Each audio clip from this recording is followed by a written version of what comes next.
Hey peeps, this is Michael here.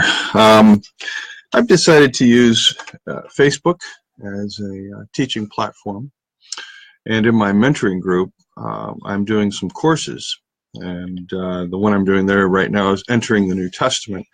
What I want to do on this personal page is Bible study. That's all I want to do. And what I'd like to do, I'm going to begin with what you know is the Gospel of John.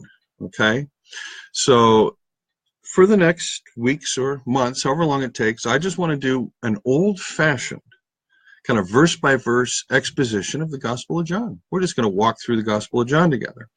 Some texts there will be more attention paid to, some less, but what I've decided not to do, some kind of full-blown research into each passage before I comment on it. I thought I would just simply take a lifetime of learning, open up the gospel text, and begin reading this text and sharing in little 20-minute segments some Bible study with you. That doesn't mean, of course, that I won't go dipping into commentaries from time to time as I'm planning, but what I really want to do in this is kind of a video commentary series. I can see doing this for 10 years. Because one of the things that we don't have on the internet, there's a lot of good stuff on the internet, people, and there's so much more garbage out there than you could begin to imagine or think. It's absolutely amazing. So I want to leave you something good. I want to leave you something thoughtful. I want to leave you something to work with. But it is my perspective, so let's own this right up front. What are the tools that I'm going to be using as I engage this text? Obviously, they're multiple. I'm going to be using the historical critical method straight through. I'm going to be using a Bartian approach to the text and revelation. I'm going to be using the insights of mimetic theory of René Girard and the Girardians. I'm going to be using insights from church history. I'm going to be using insights from my own life experience, and occasionally I'll dip into the shamanic. So what you're getting is my commentary on this text doesn't make it the Word of God. So let's get this straight up front. My commentary is not the Word of God. It is just something for you to use as you sit in front of the Gospel of John and reflect on the text.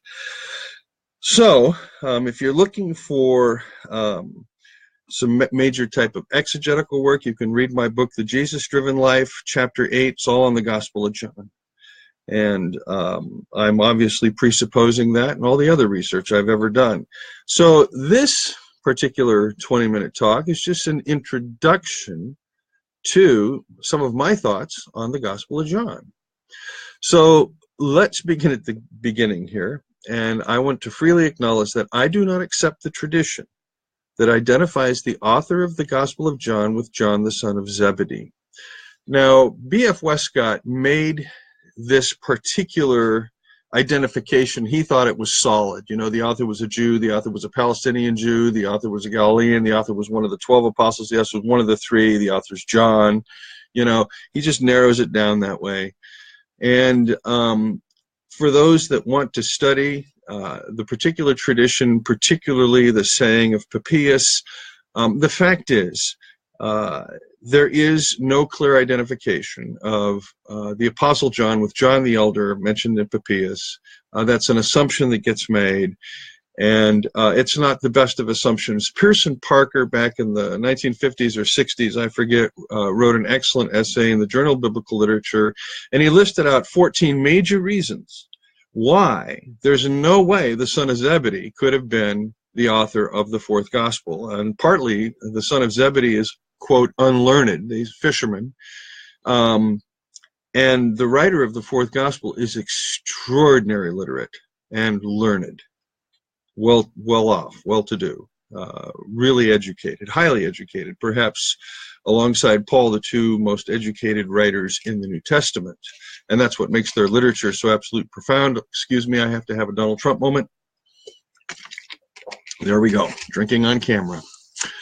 Okay. For example, the writer refers to the Sea of Galilee as the Sea of Tiberias.